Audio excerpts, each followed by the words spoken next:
severing roads, railways, measures that will not suppress people's pursuit of freedom. North Korea recently decided to sever all road and rail links with South Korea and strengthen its border defenses.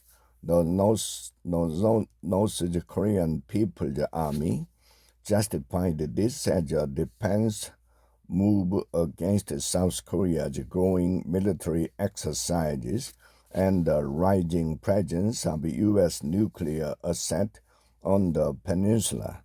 However, this extreme action seems less about protecting the regime and more about deepening the isolation of its people, cutting them off from freedom and external influences. The General Staff of the KPA labeled the Republic of Korea as its permanent the main enemy, claiming that cutting ties and reinforcing the border are essential for safeguarding the Democratic People's Republic of Korea. However, this narrative overlooks the fact that North Korea has been the main driver of tension, frequently disrupting peace on the peninsula with its missile launches and nuclear threat.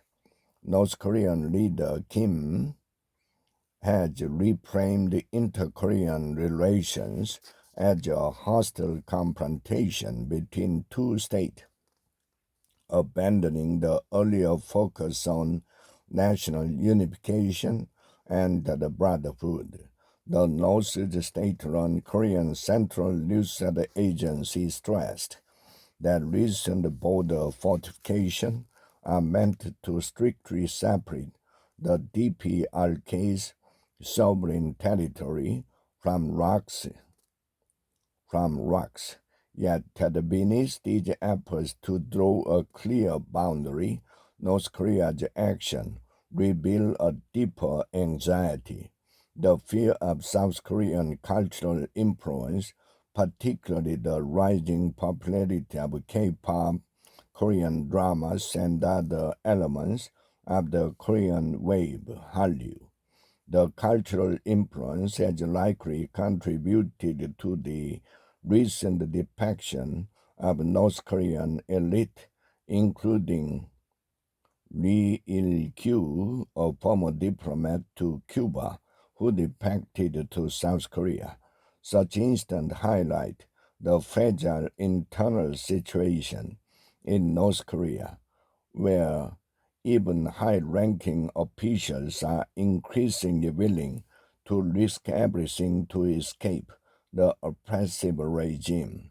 The spread of South Korean culture, values, and the promise of freedom undoubtedly worry the North's leadership, which is trying to desperately to maintain control over its isolated population. In response to these concerns, South Korean President Yoon has emphasized the importance of creating a free and open unified Korea, arguing that such a country would expand the values of freedom and democracy.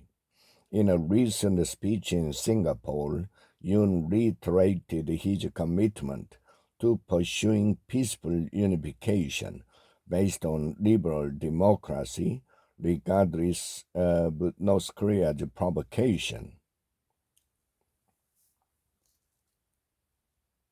We urge Kim Jong-un and the North regime to recognize that no amount of isolation, border fortification, or severing of political links can stop the North Korean people's desire for freedom.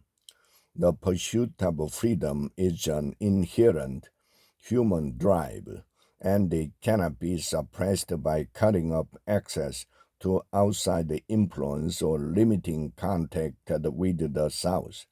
The recent action of the North Korean regime only serve to highlight its fear of losing control over its people, who are increasingly aware of the freedoms enjoyed by their southern neighbors.